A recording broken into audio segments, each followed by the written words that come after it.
Hey everyone, welcome back.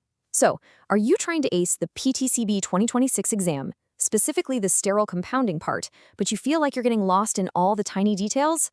Well, you're in exactly the right place. All right, in this explainer, we are cutting right through the noise. We're going to focus only on the high-yield, board-tested stuff you absolutely need to know.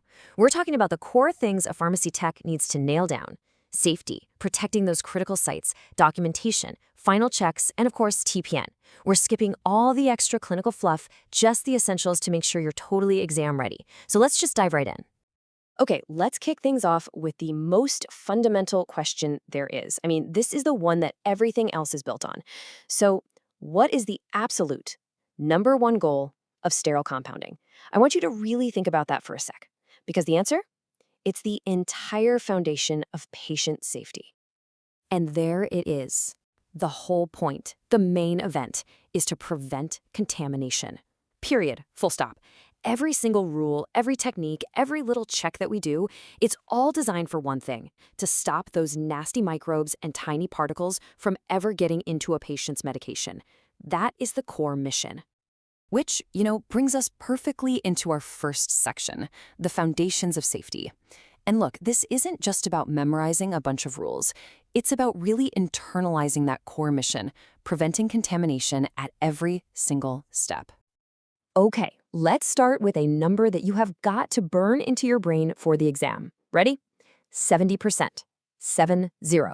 This is the absolute gold standard for the concentration of isopropyl alcohol, or IPA, our main disinfectant in the sterile compounding world. So for your exam, you need to create a super strong mental link between 70% IPA and these 4 critical actions. 1. Cleaning supplies before they go into the hood. 2. Swabbing those little rubber stoppers on vials. 3. Disinfecting syringe caps. And 4. Wiping down IV bag ports right before you inject. If you see 70% IPA, you should immediately think of these things. And this right here, this shows you why that cleaning is so important. These are what we call critical sites. Think of them as absolute no-touch zones. We're talking about the very tip of the syringe, the hub where the needle connects, those IV ports, the vial stoppers after you've swabbed them, and the opening of an ampule. If anything touches these spots, boom, contamination. Protecting them is completely non-negotiable. All right, let's move on to our next section: essential compounding tools. Because, let's be real, knowing your tools is just as crucial as knowing the rules. The PTCB is definitely going to expect you to understand the basic hardware we use, and more importantly, the key differences that can make or break patient safety. Okay, here's a classic exam question they love to ask: differentiating syringe systems. Just think of it like this. Luer-Lok has the word lock right in it. The needle literally screws on, locking into place. This gives you a super secure, leak-proof connection. Then you've got the slip tip. You just slip the needle on. It just pushes right on. It's simpler, yeah, but it's way less secure. So when it comes to safety, Luer-Lok is the hands-down winner, no contest. Next up, let's talk containers. Now, for the exam, the concepts here are pretty straightforward, so don't overthink it. Vials, those are the closed systems with a little rubber stopper that you always have to disinfect. Ampules, those are the small glass containers. They're single-use, and you literally have to snap the top off. The PTCB just wants you to know what they are, not all the complicated steps for how to use them. Okay, everybody, listen up, because this next section is extremely high yield for the exam. We're talking about documentation rules. And let me be clear, getting the paperwork right is just as critical as your sterile technique. Why? Because in the world of pharmacy, if you didn't document it, it legally didn't happen. So first, we have the Master Formulation Record, or MFR. The absolute easiest way to remember this? Just call it the master recipe. That's it. It's the original, standardized formula for a specific product. It tells you exactly what ingredients to use, what equipment you need, and the precise steps to follow every single time. Okay, so if the MFR is the master recipe, then the compounding record, or CR, is like your batch log or your kitchen notes for that one specific time you cooked. This is the actual log you fill out for every individual product you make. It's where you'll write down the specific lot numbers, your calculations, and your quality checks. Basically, it's the proof of exactly what you did that day. Now, a super critical piece of info you'll find on those records is the Beyond You State, or BUD. Don't let the name confuse you. Simply put, it's the expiration date for the thing you just made. It tells everyone the absolute last date and time that compounded sterile product, or CSP, can be used. And that date is figured out based on the ingredients and how it's stored. And here's a rule that is absolutely non-negotiable, not just in compounding, but in all of pharmacy. You gotta know this. If state law and federal law ever conflict, which one do you follow? You always follow the stricter of the two. Always.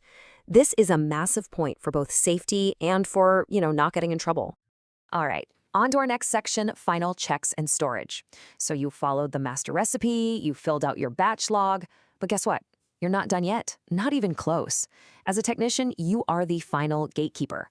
You're the last person to make sure a safe product actually reaches the patient. So think of this as your final mental checklist.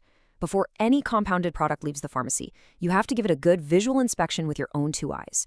You're looking for 4 things. Is it cloudy? Is there any weird discoloration? Can you see any floaties or particles in there? And finally, is the bag or vial intact with no leaks or cracks? If you see any of those things, it's a no-go. It cannot be dispensed. Okay, so once it passes your inspection, you've got to store it correctly.